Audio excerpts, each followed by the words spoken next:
இந்திய ஜனநாயக திருவிழாவை புதிய தலைமுறை கன்னியாகுமரியிலிருந்து காஷ்மீர் வரை நேரடியாக களத்திலிருந்து வழங்கி கொண்டிருக்கின்றது. அதன் தொடர்ச்சியாக இன்று நாம் காஷ்மீர் பகுதியில் இருக்கிறோம். நம்மோடு இன்றைய சிறப்பு விருந்தினராக கலந்து கொள்பவர் ஜம்மு காஷ்மீர் மாநிலத்தின் முன்னாள் முதலமைச்சர் உமர் அப்துல்லா அவர்கள். வாருங்கள், அவரோடு பேசலாம். So thank you so much for this interview. Pleasure. And you have fought a lot of electoral battles, but this one should be a little bit different because lots of things have changed on the ground. Do you feel any difficulty in going towards the electorate? Absolutely not. No difficulty whatsoever. In fact, the response that we've got from our own party cadre, from the voters, has been very heartening. For me, this is a new constituency. I've been elected to Parliament thrice, but all three times from Srinagar. So this election from North Kashmir is a new constituency for me. It's a new experience. But then this election is an entirely new experience for all of us. Yes. Because it's the first election after the changes that were made to Jammu and Kashmir in August 2019 when our special status was stripped.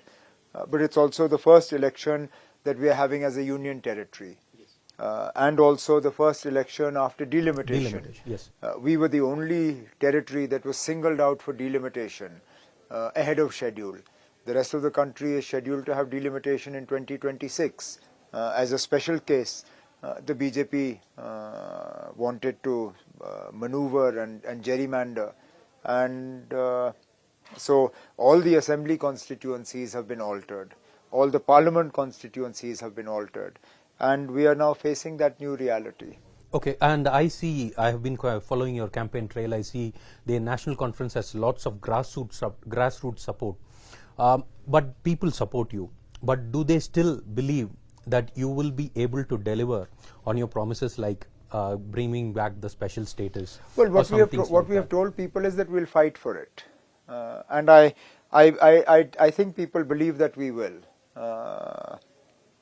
We've also told them that it's going to be a long struggle, which we know it will be. The BJP struggled for decades before they were able to remove J&K's special status.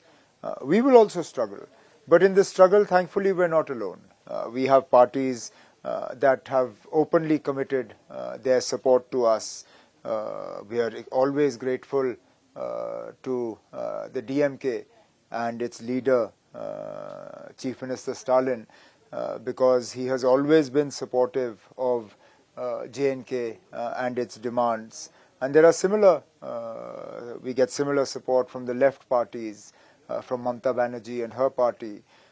So that gives us a lot of confidence and a lot of hope. But you are part of the India Alliance. The major constituent of the alliance, the Congress party in its manifesto has not spoken about 370 at all. So isn't that a baggage? Will not people question you? I understand the limitations that are placed on the Congress by the current situation in terms of what they can and can't say. But as I said, we have friends who see eye to eye with us. Okay.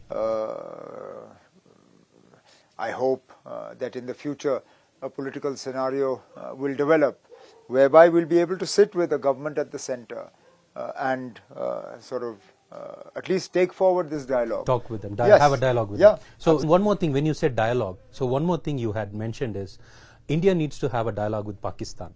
So any good mature diplomacy should have a dialogue. So US and USSR had a dialogue. US and China are having a dialogue now. India and China has a dialogue. That's right. But what kind of dialogue do you think India and Pakistan should have? What should be the agenda? Well, there are so many outstanding issues. Even on the question of Jammu and Kashmir, we don't see eye to eye. Right. Pakistan lays claim to this part of Jammu and Kashmir. There is a part of Jammu and Kashmir that is under the control of Pakistan. That is a matter of discussion. There are otherwise, as neighboring countries, we have issues. We have issues with regard to water sharing. We have issues with regard to trade. We have issues with regard to movement of people, smuggling. Of course, the overwhelming issue that concerns our two countries is the issue of defense and security. A discussion on Jammu and Kashmir. what this government says is that the discussion can only be on when will Pakistan return Pakistan occupied Kashmir. So that's the only discussion. By all means, then have that discussion. Who Okay. says no? Okay. But please bring it onto the table and discuss it. Who has ever said that government of India should not discuss that part of Jammu and Kashmir with Pakistan? Please discuss it, and if you have any success, we are all for it. Now, And in the same vein, please discuss with China Okay. the part of Jammu and Kashmir that is with China. Aksai Chin. Exactly.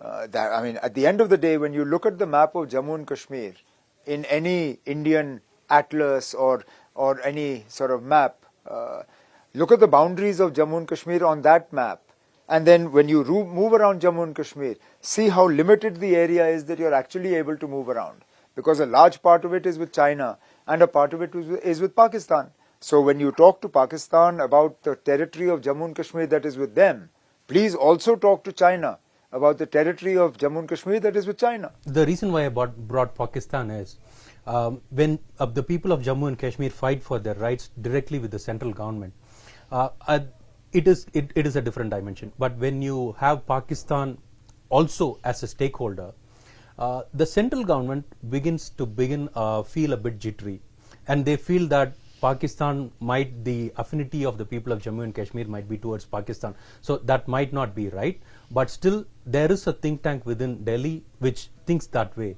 So when you bring in Pakistan, aren't you putting more trouble on the people of Kashmir? We are not bringing Pakistan into our domestic matters. Okay. But at the end of the day, no lesser person than the former Prime Minister Vajpayee, said that you can change your friends, you can't change your neighbors. Right. Pakistan is our neighbor. So I am not for a moment suggesting that Pakistan should have any role in Jammu and Kashmir's internal matters. Right. But there are external matters that India has a stake in a discussion with Pakistan with. So why is that unusual? Similarly, when you were to talk to Sri Lanka, if you were to talk to Sri Lanka as one country to another, you would talk about issues that concern both countries. You wouldn't interfere in Tamil's domestic matters, nor would you expect Sri Lanka to interfere in India's domestic matters with regard to Tamil Nadu or any of the southern part of India. So as a responsible citizen of India, for the good of India, so you wanted a dialogue with Pakistan. So look, unless you can show me a better way to resolving problems, right. Dialogue is the only option. Okay. One more thing is, in 2019, during the Lok Sabha elections, Pakistan was a major talking point. Right now, there are lots of other issues, but BJP focused on Pakistan, Pulwama attack, the surgical strike on Pakistan. So, if you want Pakistan to prosper, vote for Congress. If you want India to prosper, vote for us. That narration is still there, but it's still there a bit subtly. Various other things are happening because they have been targeting Muslims as campaign thing. So when you bring up about Pakistan, aren't you giving them a topic to discuss? No, it's not a campaign issue for us. Obviously, I'm going to answer the question. Right. And I've always made it very clear that a dialogue requires suitable environment. Okay. And that suitable environment, the creation of which is the responsibility of both India and Pakistan. I don't hold only India responsible for creating that conducive climate. Pakistan has a responsibility. India has concerns with regard to terror in Jammu and Kashmir, which Pakistan needs to address for a suitable, conducive climate for dialogue. Right. And one more thing that you've been mentioning in the campaign trail is about the BJP. So, and you have mentioned certain parties as B team, C team, A team of the BJP, and one of the main contenders, Sajad Lone, has said that you need to apologize for telling him a B or A team of BJP. So, how do you look at that? Is that right? I have no intention of apologizing because I'm only stating a fact. The people of Jammu and Kashmir, particularly the people of Kashmir, they know very well that when senior leaders of the BJP come to Srinagar, they summon Sajad Lone for a meeting and he goes there. In 2018, if you remember, when the National Conference together with the PDP and the Congress gave letters of support for Altaf Bukhari to be made Chief Minister of Jammu and Kashmir, Sajad Lone made a a parallel claim for chief ministership. Who supported Sajad Lone at that time? The BJP. He got a letter of support from the BJP's MLAs to make him chief minister of Jammu and Kashmir. The relationship is out in the open. In Kashmir, so who do you see as your main rival? Do you see the PDP as your main rival, or do you see BJP? Well, in all three seats at the moment, our rivals are different. Okay. But all three have some connection or the other to the BJP. So if you look at it, including PDP? Including the PDP. Okay. In the Anantnag Rajouri seat, senior leaders of the BJP from Rajouri region have committed their support to PDP. They have asked their voters, particularly Pahadi voters, to come out and vote for PDP. And I will name the two people. There is a gentleman called Mushtaq Bukhari. He is a senior Pahadi leader. He has publicly said that Pahadis should vote for PDP. Similarly, there is a gentleman called Murtaza Khan, again an ex-member of the Legislative Council. He has also publicly said that even though he is aligned with the BJP, because the BJP does not have a candidate, therefore he is appealing for people to vote for PDP. So somewhere or the other, BJP has made inroads into all three seats. So actually, if you were to ask me who my chief rival is in this election, it is the BJP, except that the BJP symbol is not on the machine. Okay. Their influence is there. Their influence is there. Their faces are different. But the party is there. I had a chat with the senior Kashmiri leader of BJP, Mr. Altaf Thakur, and what he said is people of Kashmir have started to reject dynastic politics. That's the same charge they keep in Tamil Nadu as well. In Tamil Nadu as well, the BJP says we are against dynastic politics. So how do you respond to that? The BJP is not opposed to dynastic politics. The BJP is only opposed to those families that oppose the BJP. Otherwise, 1/5 of the mandates that the BJP has given in this parliament election have gone to family members of BJP leaders. So how can the BJP claim to be against dynastic politics? Prime Minister, when he campaigned for the last election, he never mentioned the word Muslims. So in order to attack them. So maybe he made indirect references, but this time he's making direct references to Muslims. So how do you see that, not just from Kashmir, entire Muslim, as an Indian Muslim? So how do you feel, how do you see that? Well, I think it's extremely unfortunate. But at the same time, I think I don't know whether this is wishful thinking on our part or whether we're being overly hopeful. But perhaps the election isn't going as well for the BJP as they would like it to be. Okay. Because, as you rightly pointed out, in previous elections, while Muslims have been targeted, it hasn't been as overtly as now.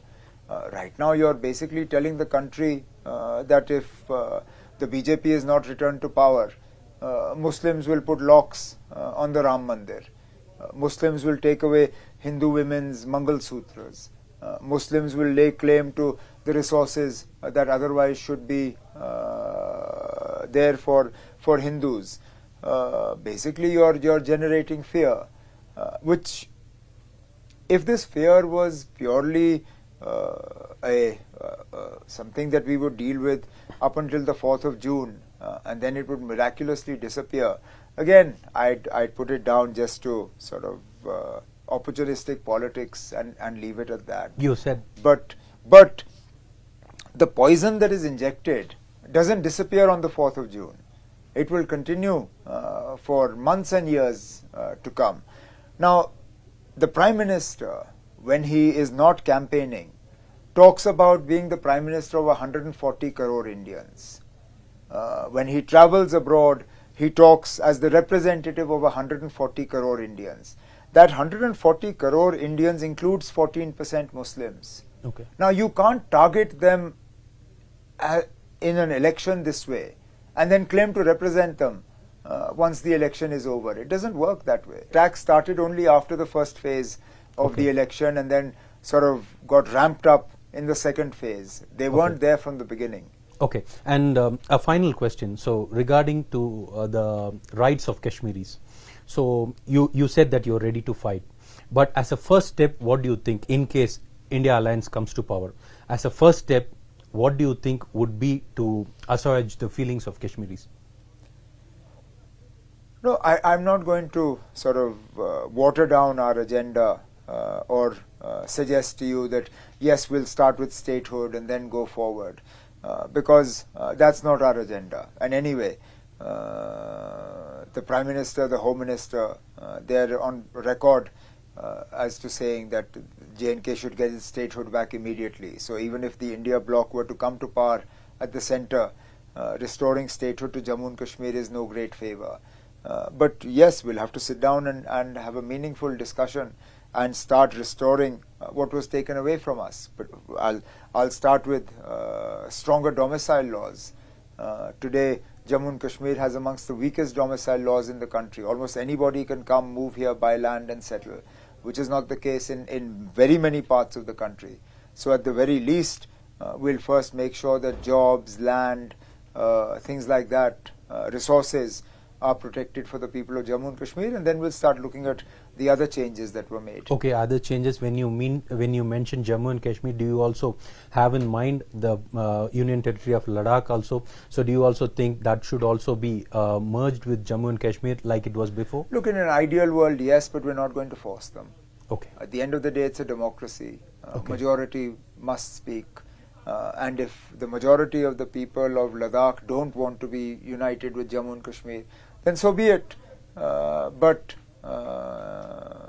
let's see how this parliament election goes. If neither the Congress nor the BJP are able to win the Ladakh seat, which would be unfortunate because we hope that the India bloc wins that seat, but the politics of Ladakh is very confusing at the moment. Right.